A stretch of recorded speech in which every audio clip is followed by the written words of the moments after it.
Subscribe to our YouTube channel and press the bell icon for the latest updates. How to organize bookmarks in Google Chrome. Open Google Chrome browser on your computer.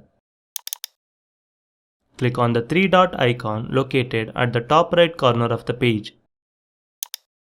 Go to Bookmarks. Click on Bookmarks Manager. As you can see, we have plenty of bookmarks which is unorganized. To organize these bookmarks, right-click on the empty space and select Add New Folder. Enter a name and click Save. Click and drag the bookmarks to the newly created folder. Repeat the steps to sort other bookmarks.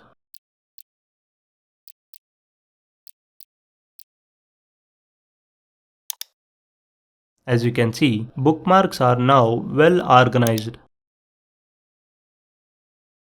This is how you can organize bookmarks in Google Chrome.